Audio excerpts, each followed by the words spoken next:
জানিয়ে দিব এই মুহূর্তে পাওয়া আমাদের হাতে থাকা সর্বশেষ গুরুত্বপূর্ণ এমআর বাংলা সংবাদ। উপদেষ্টা আসিফ ও মাহফুজকে পদত্যাগের আহ্বান জানালেন ইশরাক।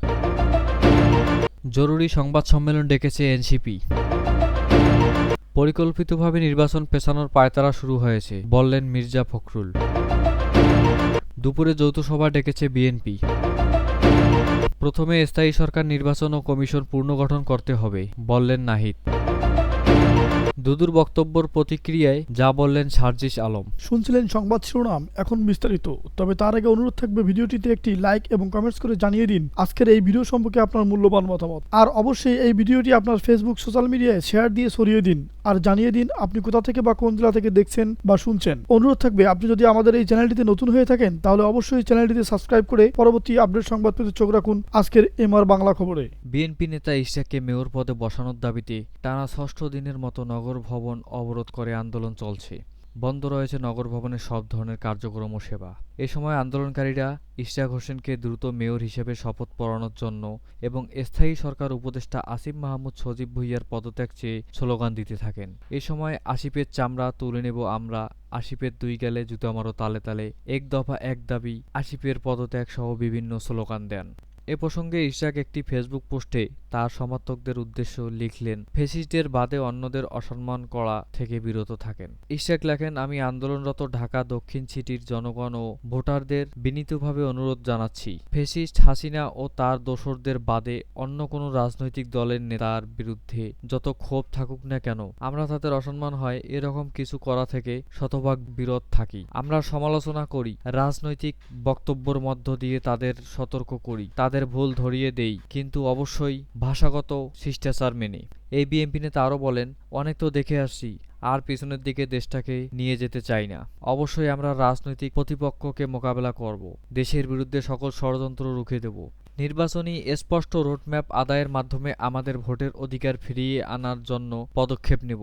এমনকি বর্তমানে বিতর্কী উপদেষ্টাদের পদত্যাগে কঠোর গণতান্ত্রিক আন্দোলনও করব, কিন্তু ভাষা ও ব্যবহার নিয়ে যাতে শত্রুও সমালোচনা করতে না পারে। আজ মঙ্গলবার সকাল 10টা থেকে বিভিন্ন ওয়ার্ড থেকে মিছিল নিয়ে দলে দলে নগর ভবনের সামনে জড়ো হন ইশরাকের সমর্থকেরা। এক পর্যায়ে প্রধান ফটকের সামনে বানানো মঞ্চ থেকে দেওয়া স্লোগানের সঙ্গে সংহিত জানিয়ে সড়কে বসে পড়েন আন্দোলনকারীরা। জুলাই ঘোষণাপত্র, জুলাই সনদ, স্থায়ী সরকার নির্বাচন ও গণপরিষদ নির্বাচন এসব দাবি নিয়েই কাজ করছে জাতীয় নাগরিক পার্টির এনসিপি। সোমবার রাতে নিজের ভেরিফাইড ফেসবুক পেজে দেওয়া এক স্ট্যাটাসে দলটির আহ্বায়ক নাহিদ ইসলাম এমনই ইঙ্গিত দিয়েছেন। তবে ফেসবুকে দেওয়া এই পোস্টে এসব বিষয়ে বিস্তারিত কিছু জানাননি তিনি। এর আগে মুক্তিযুদ্ধ, রাষ্ট্র, ধর্ম, নারীসহ বিভিন্ন বিষয়ে এনসিপির দৃষ্টিভঙ্গি তুলে ধরেন নাহিদ ইসলাম। তিনি বলেছেন, বাংলাদেশের রাষ্ট্রের অন্যতম ভীতি হল মুক্তিযুদ্ধ। সোমবার দুপুরে নিজের ভেরিফাইড ফেসবুক পেজে এই পোস্টে এনসিপির ৭ দৃষ্টিভঙ্গির কথা জানিয়েছেন নাহিদ ইসলাম। ফ্যাসিবাদী ব্যবস্থা বিলোপের জন্য প্রথম ধাপটি হচ্ছে রাষ্ট্রের মৌলিক সংস্কার ও নতুন সংবিধান প্রণয়ন বলে দাবি করেছেন তিনি। ফেসবুক পোস্টে নাহিদ ইসলাম বলেন, বাংলাদেশের রাষ্ট্রের অন্যতম প্রধান ভীতি হল মুক্তিযুদ্ধ। মুক্তিযুদ্ধের সাম্য, ইনসাফ ও মানবিক মর্যাদার আদর্শ ও ২৪-এর গণঅভ্যুত্থানের বৈষম্য ও গণতান্ত্রিক রাষ্ট্র আকাঙ্ক্ষাকে ধারণ করে এনসিপির পথ চলা। এছাড়াও আমরা বাংলার হিন্দু, মুসলমান, দলিতের উপনিবেশ বিরোধী ও ব্রাহ্মণ্যবাদ বিরোধী সংগ্রামের ধারাবাহিকতাকে রাজনৈতিক ও ঐতিহাসিক ভীতি হিসাবে গ্রহণ করি। এনসিপি সেকুলারিস্ট বা ধর্মতান্ত্রিক কোনো মতবাদকেই আদর্শ হিসাবে বিবেচনা করে না জানিয়ে তিনি বলেন, এনসিপি নাগরিকের ধর্মবিশ্বাস ও আর্থিক অনুভবের প্রতি শ্রদ্ধাশীল। রাজধানীতে ঝটিকা মিছিল বিরোধী অভিযানে নিষিদ্ধ ঘোষিত সংগঠন ছাত্রলীগ ও আওয়ামী লীগের বিভিন্ন অঙ্গ সংগঠনের ১৬ সদস্যকে গ্রেপ্তার করেছে ঢাকা মহানগর গোয়েন্দা পুলিশ ডিবি। সোমবার DMP media and public relation বিভাগের উপপুলিশ কমিশনার ডিবি মোহাম্মদ তালেবুর রহমান এক সংবাদ বিজ্ঞপ্তিতে এ তথ্য জানান। সোমবার DMP media and public relation বিভাগের উপপুলিশ কমিশনার ডিসি মোহাম্মদ তালেবুর রহমান এক সংবাদ বিজ্ঞপ্তিতে এ তথ্য জানান। গ্রেপ্তার ব্যক্তিরা হলেন নারায়ণগঞ্জ জেলা যুবলীগ সদস্য জাকির হোসেন ব্যাপারী, বরগুনা জেলার সাবেক জেলা স্বেচ্ছাসেবক লীগ সদস্য নাজমুল হাসান সোহাগ, বরগুনা জেলা যুবলীগের সাংগঠনিক সম্পাদক মিরাজ হোসেন, যাত্রাবাড়ী থানা আওয়ামী লীগ কর্মী শফিকুল ইসলাম শরীফ, যাত্রাবাড়ী থানা আওয়ামী লীগ সাংগঠনিক সম্পাদক আরিফ হোসেন, যাত্রাবাড়ী থানা আওয়ামী লীগ কর্মী শফিকুল ইসলাম শফিক, সুপাড্ডা ইউনিয়ন যুবলীগের সাংগঠনিক সম্পাদক আরিফ হোসেন, বরগুনা জেলা আওয়ামী লীগ কর্মী মহিউদ্দিন, বংশাল থানা ছাত্রলীগ সদস্য মোহাম্মদ ফাইসাল হোসেন, কদমতলী থানা আওয়ামী লীগের সদস্য মোহাম্মদ আবু হোসেন, ঢাকা জেলা ছাত্রলীগের সমর্থক আর রহমান, কেরানীগঞ্জ থানা ছাত্রলীগের কর্মী জাহিদ হাসান, পল্টন থানা আওয়ামী লীগ কর্মী করিম, ঢাকা উত্তর সিটি কর্পোরেশনের ১৩ নম্বর ওয়ার্ড আওয়ামী লীগের যুগ্ম সাধারণ সম্পাদক আব্দুল লতিফ ঢালি, পল্টন থানা আওয়ামী যুবলীগের যুগ্ম সাধারণ সম্পাদক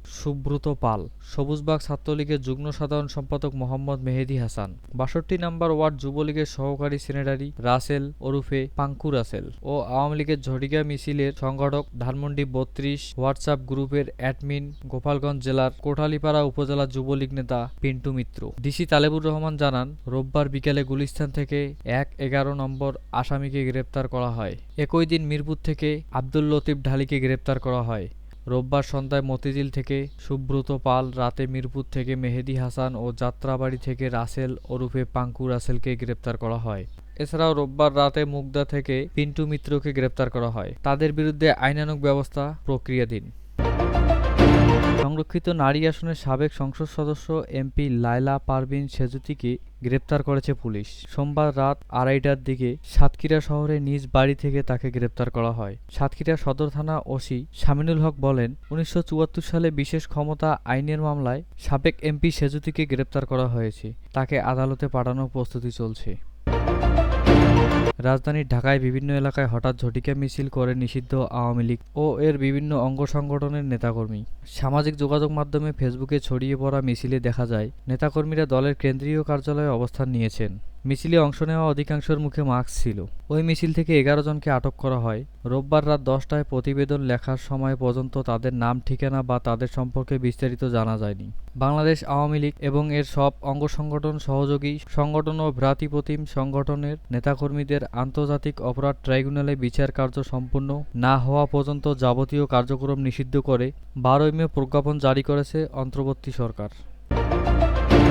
নির্বাচন কমিশনার আব্দুর রহমান মাসুদ বলেছেন, আওয়ামী লীগ আর নির্বাচনে অংশগ্রহণের সুযোগ পাচ্ছে না। দলটির রাজনৈতিক কার্যক্রম নিষিদ্ধ এবং নির্বাচন কমিশনের নিবন্ধন স্থগিত রয়েছে। এ কারণে দলটি বর্তমানে নির্বাচনে অংশগ্রহণ নিতে পারবে না। সোমবার সকালে রাজশাহীর আঞ্চলিক লোক প্রশাসন প্রশিক্ষণ কেন্দ্রে আয়োজিত ভোটার তালিকায় হালনাগাদ ২০২৫ পরবর্তী মূল্যায়ন ও টেকসই উন্নয়ন পরিকল্পনা শীর্ষক এক কর্মশালায় প্রধান অতিথির বক্তব্যে একথা বলেন তিনি। আব্দুর রহমান মাসুদ আরও বলেন, সরকার আওয়ামী লীগের রাজনৈতিক কার্যক্রম বন্ধ করেছে এবং কমিশনের পক্ষ থেকে দলটির নিবন্ধন স্থগিত রয়েছে। যতদিন এই স্থগিতাদেশ প্রত্যাহার না হচ্ছে ততদিন আওয়ামী লীগের নির্বাচনে অংশ নেওয়ার কোনো সুযোগ নেই। তিনি আরও বলেন, এই মুহূর্তে আওয়ামী লীগ ছাড়া নির্বাচন কতটা গ্রহণযোগ্য হবে সে বিষয়ে মন্তব্য করার সময় এখনও আসেনি। তবে নির্ধারিত সময়সীমার মধ্যেই নির্বাচন আয়োজনের জন্য নির্বাচন কমিশন সম্পূর্ণ প্রস্তুত রয়েছে। কর্মশালায় বিশেষ অতিথি ছিলেন নির্বাচন কমিশন সচিবালয়ের সিনিয়র সচিব আক্তার আহমেদ। এছাড়াও রাজশাহী বিভাগের সংশ্লিষ্ট নির্বাচন কর্মকর্তা, বিভাগীয় কমিশনার এবং আইন শৃঙ্খলা রক্ষাকারী বাহিনী কর্মকর্তারাও অনুষ্ঠানে অংশগ্রহণ করেন।